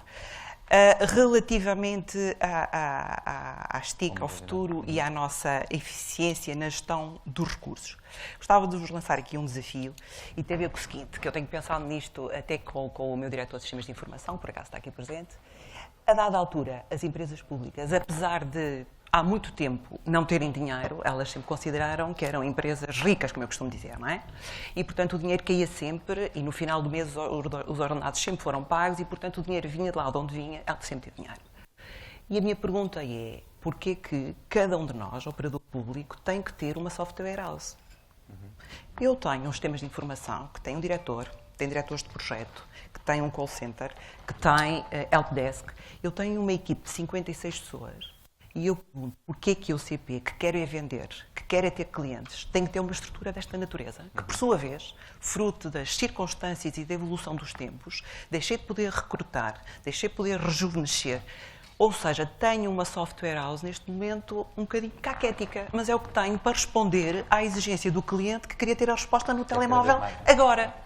Portanto, o desafio que eu deixo aqui aos nossos tecnológicos é, olhem para o mercado público, olhem para as nossas reais necessidades e qual deve ser, efetivamente, o foco da nossa atividade. Seguramente não é ter software house. Seguramente não é. E, portanto, estou inteiramente de acordo com o futuro passa, efetivamente, por nós nos irmos libertando das atividades que não nos trazem a mais-valia para aquilo que nós, de facto, estamos focados para fazer, no nosso caso, clientes por modo ferroviário. Ponto. É isso que eu quero fazer, é isso que nós sabemos fazer. As tecnologias de informação ajudam-nos a agilizar isso e trazem-nos inovação no fazer isso. Quero com isto dizer, quando eu introduzo, e vou voltar de novo ao sistema de bilhética sem contacto, que toda a gente seguramente já viveu essa experiência pelo menos 1 ou 2 vezes na vida, quando chega a bilhética sem contacto aos operadores, rapidamente evoluímos para novos produtos e novos serviços. Hoje, não sei se vocês sabem, mas temos no porta-moedas um cartão que pura e simplesmente tem dinheiro. E o cliente pega no cartão e diz, hoje apetece-me ir andar de comboio. Pega e sai dinheiro do cartão para pagar a viagem de comboio, amanhã sai dinheiro desse cartão para pagar o barco, que é o zapping.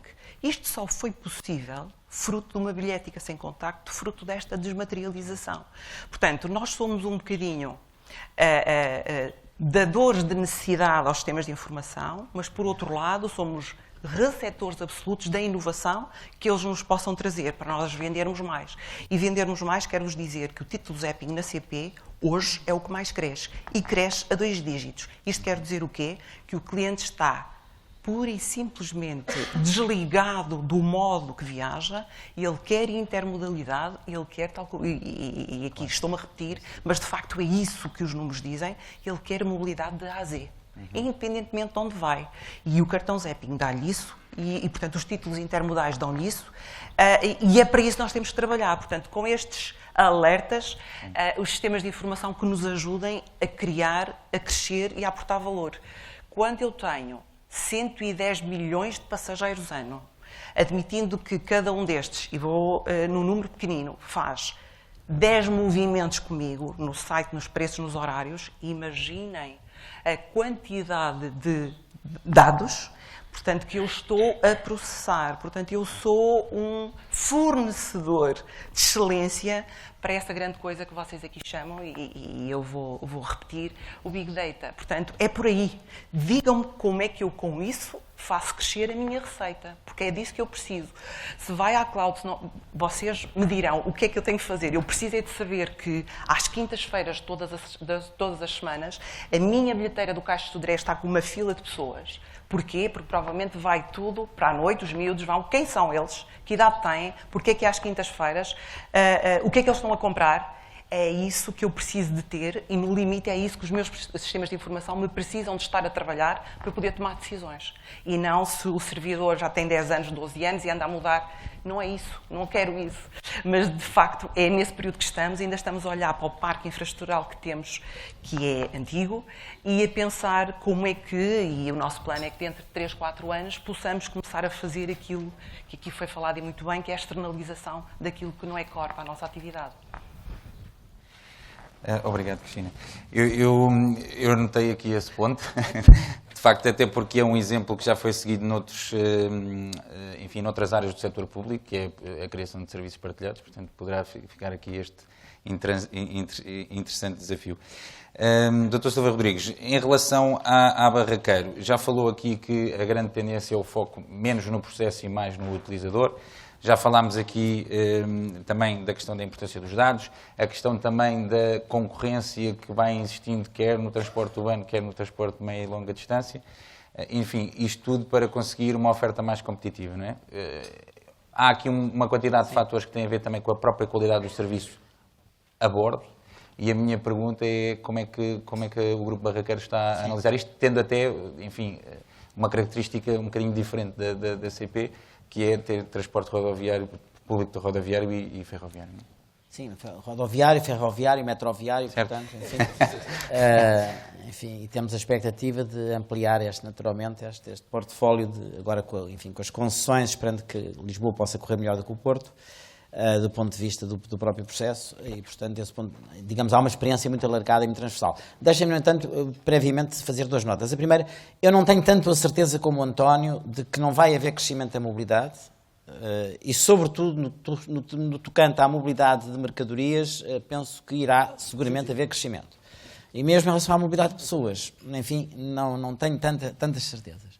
O que acho, indiscutivelmente, é que, em qualquer caso, haverá sempre uma alteração de repartição. Portanto, o shift será outro e vamos assistir a questões diferentes por razões que aqui foram já referidas, questões que têm que ver, enfim, com a realidade das cidades e com a insustentabilidade dos modelos de mobilidade que hoje temos nas cidades. Ponto final, parágrafo. Não é possível continuar assim. Depois, enfim, também, enfim, percebo em parte aquilo que disse o António, enfim, costumo concordar em muitas coisas com o que ele diz, mas, enfim, discordo de várias outras. Enfim, não partilho nada esta ideia que hoje está tão na moda, digamos, de que as mega-organizações têm economias de escala fantásticas, têm eficiências fantásticas, pelo contrário, têm as maiores reservas, enfim, ao resultado final dessas mega-organizações, até sobretudo quando estão a misturar culturas que têm, e modelos de negócio que são diferentes, mas penso, obviamente, que nós todos temos muita informação, quer na ligação entre os veículos, qualquer que seja o modo, e a infraestrutura, quer na ligação entre o utilizador, o cliente e o próprio operador, através do veículo, com a entrada e com a saída no veículo. Portanto, nós hoje temos uma panóplia gigantesca de informação. O que é que nos falta? Faltam-nos 2 coisas, do meu ponto de vista. Falta-nos a gestão integrada, falta-nos, portanto, a integração dessa informação, em termos adequados, e falta-nos, obviamente, efetiva capacidade para, exatamente nesse Big Data, que aqui várias vezes já foi referido, perceber o que é relevante para o nosso negócio e, obviamente, aproveitar em benefício do utilizador, do consumidor, do cliente e da própria empresa, exatamente, aquilo que pode trazer mais valor ao negócio, aportar valor ao negócio e, desse ponto de vista, enfim, permitir-nos ser inovadores na própria forma como nos relacionamos com o mercado e com o cliente. E perceber, esse aspecto parece-me importante, e perceber, obviamente, que o marketing, enfim, e pode não ser um marketing naquilo que é um marketing convencional, tradicional, mas hoje, enfim, como sabemos, com a desmaterialização, as redes sociais, o marketing digital, são soluções muito importantes de ligação entre, neste caso, o operador, com os multiprodutos que pode oferecer, enfim, com aquilo que é a comodalidade, com soluções de automóvel, com soluções, porque obviamente, enfim, é desejável termos menos automóveis nas cidades, mas não é desejável, nem vai ser possível, nem vai acontecer termos cidades sem automóveis, como é óbvio, não é? Enfim, com os modos suaves, como aqui também já foi referido, enfim, com a bicicleta individual ou partilhada, onde as soluções, de facto, as soluções partilhadas cada vez são mais importantes, sobretudo para, enfim, para partes da deslocação na cadeia de mobilidade das pessoas. Bem, e portanto estes temas são temas que penso que têm uma grande importância. Penso obviamente que a ligação que aqui foi referida de ambiente e energia vai obviamente estar muito presente, ou seja, nós vamos ser condicionados em várias das nossas opções e nas políticas públicas, seja nas políticas nacionais, seja nas políticas europeias, e aqui as políticas nacionais vão ser muito condicionadas pelas políticas europeias, exatamente na forma como as questões da energia e do ambiente estão cada vez mais ligadas e, portanto, de facto, há restrições impostas por questões energéticas que condicionam também as questões ambientais, como disse a Cristina. Enfim, mesmo que do ponto de vista energético, enfim, pensemos em soluções completamente limpas, enfim, tem o tema, obviamente, físico, daquilo que é o espaço e da dimensão das cidades e das infraestruturas que existem, e, portanto, há aqui sempre questões que se vão colocar, e, portanto, hoje aquilo que me parece mais relevante, e naturalmente para um grupo tão, enfim, com a dimensão e a escala do grupo Barraqueiro, que obviamente que tem uma diversidade muito grande de empresas a atuar, enfim, em variedíssimos pontos do território, é muito importante que essa informação seja conhecida, que seja tratada, que seja integrada, e portanto que está aqui um desafio que me parece um desafio importante. O tema que também aqui foi referido, que é o tema da organização das empresas. O que é core para o negócio? Enfim, eu nos 10 anos em que fui presidente da Carris, enfim, experiência que aliás tive, enfim, imenso orgulho de ter assumido e de que gostei imenso, efetivamente a Carris fez um trabalho desse ponto de vista importante em termos de externalização de tudo aquilo que não era core para o seu negócio. Portanto, nós fomos sempre contrários a termos no interior da empresa grandes departamentos das coisas mais fantásticas, não é? Enfim, basta pensar, andarmos 30 anos para trás e a Carris tinha alfaiates e a Carris tinha barbeiros, que já não tem, embora ainda hoje de vez em quando se falem nos barbeiros da Carris, isso já não existe.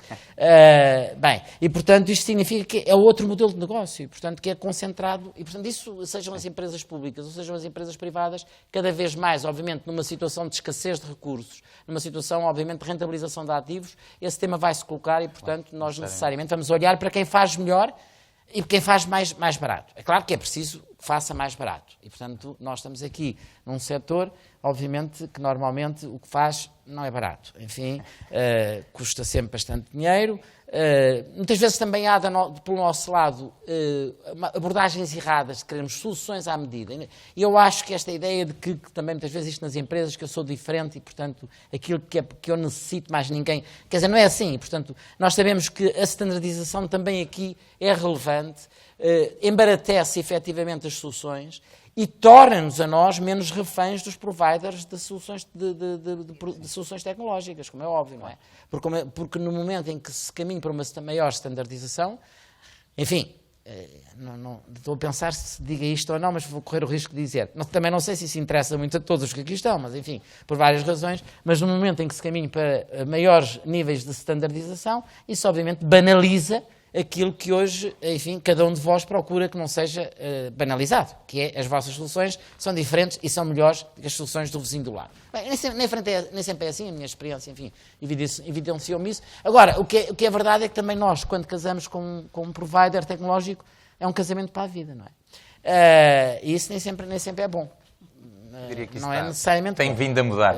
Isso tem vindo a mudar. Tem-se relativizado. E, portanto, também aqui, obviamente, eu acho que o grande desafio, que é para todos, que é para nós, enquanto, obviamente, clientes, e para as empresas que são nossos fornecedores, como eu disse já hoje, é criar-se um espírito de facto de parceria, percebendo, obviamente, que o crescimento de uns depende do crescimento de outros e que nós nos podemos potenciar e que ao potenciarmos reciprocamente, enfim, em termos de modernização, também em termos, obviamente, de criar valor para as nossas empresas, para os nossos setores, para a nossa economia, enfim, melhorando a sua própria competitividade, é um desafio que eu penso que nos interessa a todos assumir e ser capaz de concretizar.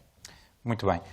Obrigado. O tempo voa, já ultrapassámos as 10h30, portanto, uma última questão para o João, que tem a ver com o seguinte.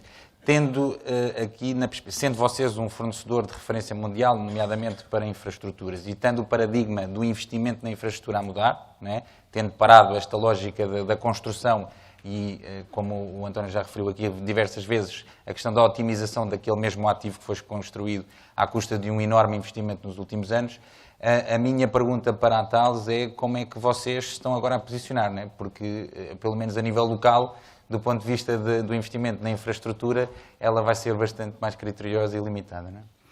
Isso é uma questão interessante e complicada. É evidente que, enquanto fornecedores de tecnologia, à semelhança dos operadores que se querem focar na sua atividade, nós também nos queremos focar no fornecimento da tecnologia e das soluções e responder aos desafios que nos são postos. Hoje percebemos claramente que temos de ter uma outra preocupação, que é a preocupação de ir buscar as fontes de financiamento que ajudem e que respondam um bocadinho aos desafios que o Dr. António Ramalho aqui nos deixou e que são a expectativa dos operadores, ou seja, que seja passado um bocadinho para cima dos fornecedores de tecnologia essa preocupação de financiar as suas operações, libertando as entidades dessa preocupação.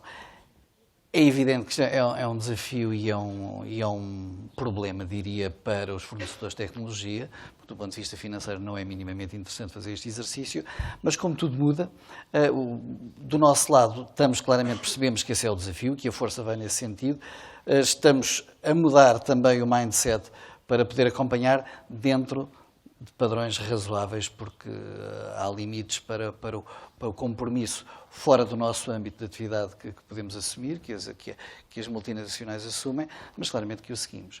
A questão que foi falada dos casamentos para toda a vida e do facto dos casamentos terem, neste aspecto, terem as suas coisas boas e as suas coisas más, tal como o casamento, há casamentos que só têm coisas boas. E a essência, claramente, que está no espírito de parceria. E é tão simples quanto isto é senso comum, é uma verdade lá para Alice, mas o espírito de parceria tem que existir mesmo, não pode ser só escrito. E eu lembro-me que no início da modernização da rede ferroviária portuguesa, nos anos 90, houve um espírito de aprendizagem de ambas as partes, de quem estava a fornecer a tecnologia, de quem recebia um novo tipo de tecnologia, que eram os engravamentos eletrónicos, e houve durante muito tempo um espírito de verdadeira parceria. Toda a gente sabia que tinham que ganhar uns com os outros, aprender uns com os outros, e a coisa funcionou muito bem porque havia sempre espaço de manobra para cedência de parte a parte. Quando uma das partes é deixada sem espaço de manobra, não é bom para ninguém, acaba por não ser bom para ninguém. Portanto, eu acho que tudo se resume ao equilíbrio e ao assumir da parceria que tem ambos ganhar, independentemente de nós entendermos que muitas vezes do lado do operador ou do gestor de infraestrutura há pressões orçamentais, bom, mas se um dos lados estiver muito apertado não tem espaço de manobra, e eu não tenho espaço de manobra, não há espaço de manobra. Bom, e as coisas não correm bem. Bom, tentando aqui corresponder a um pedido do António, eu vou deixar um último minuto para um último comentário para quem quiser, começando por ele próprio. Não, eu só queria dizer uma coisa, porque o Silvio Rodrigues disse aqui um ponto importante, obrigado a dizer. Primeiro, sobre as mercadorias estamos os dois de acordo, mas acho que as pessoas percebem isso, que a minha leitura das mercadorias também é crescente. Mas dizer só uma coisa que é o seguinte, eu tentei falar nesta última vez apenas como gestor da infraestrutura. Isto é, o conceito do gestor de infraestrutura, para mim, é uma lógica, obviamente, de incentivos partilhados, mas que deve assumir uma posição de cost recovery, obviamente envolvendo também a parcela do capital.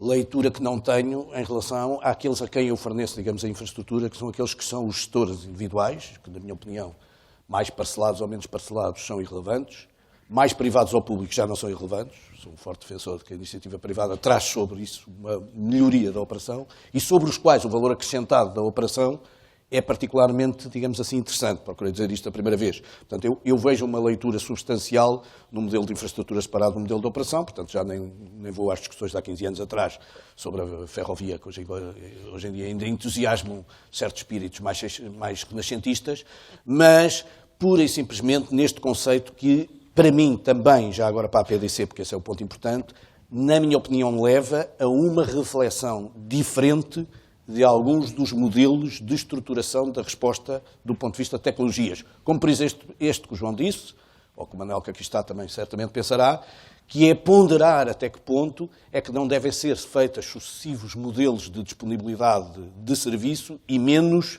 digamos assim, de utilização internalizada da compra, digamos assim, do resultado final, dado que nós temos layers de resposta às necessidades dos operadores de uma forma diferente. Sobre a parte dos operadores, eu já não me quero pronunciar sobre isso, porque acho que o modelo já é menos ajustado. Portanto, eu também acho que, do ponto de vista da APDC, deveria ler um bocadinho para os seus fornecedores e, portanto, para os seus associados, um bocadinho o que é a infraestrutura daquilo que é a operação. Claro. São duas coisas distintas, claramente. E com desafios diferentes também. Cristina, algum último comentário? É a síntese que, portanto, as tecnologias de informação nos ajudem a fazer a transformação dos dados que debitamos todos os dias em informação efetiva, que eu possa gerar negócio e, portanto, com um custo-benefício equilibrado para o contribuinte, porque é ele que eu tenho que prestar as minhas contas todos os dias, nomeadamente no final do ano, quando fecho o relatório de exercício e contribua de forma determinante para o equilíbrio dessa conta que eu tenho que fechar no final do ano. Eu diria que o setor que aqui está tem sido crítico para uma transformação evidente que tem havido nos operadores de transporte. Isso é, a modernização, em grande parte, esta capacidade de olhar o mercado e o cliente tem, obviamente, estado muito baseada em tecnologia e em modernização. E daí que, não tenho nenhuma dúvida de que no futuro esta parceria se vai aprofundar e que é dela que irão continuar a resultar alterações qualitativas importantes para o setor, em benefício dos consumidores, com mais utilizadores no transporte público, que as cidades precisam que seja assim. João, algum último comentário? Sim, um último comentário tem a ver um bocadinho também, claramente, com o tema das tecnologias de informação, com o facto da disponibilização que é cada vez mais intensa de informação, que nos permite analisá-la e daí resultar em novos serviços, o facto da Thales estar neste momento empenhada em que a Thales Portugal seja um polo de inovação dentro do grupo Thales, está neste momento em fase de constituição em Portugal de um Innovation Hub, para o qual nós estamos em fase de convite das diferentes players do setor dos transportes para que connosco se juntem a discutir e a partir pedra sobre estas ideias todas e a convertê-las, e foi dito na apresentação do Mike, a convertê-las em serviços e soluções adaptados às necessidades dos operadores e dos gestores de infraestrutura. Não estamos mais na fase do ir à procura de soluções, porque tudo isto... Nós falámos em convergência do setor dos transportes, mas o facto é que há muita divergência no setor dos transportes e diferentes operadores em cenários parecidos têm requisitos completamente distintos. E, portanto, quando falamos em convergência do ponto de vista técnico, a coisa fica um bocado partida.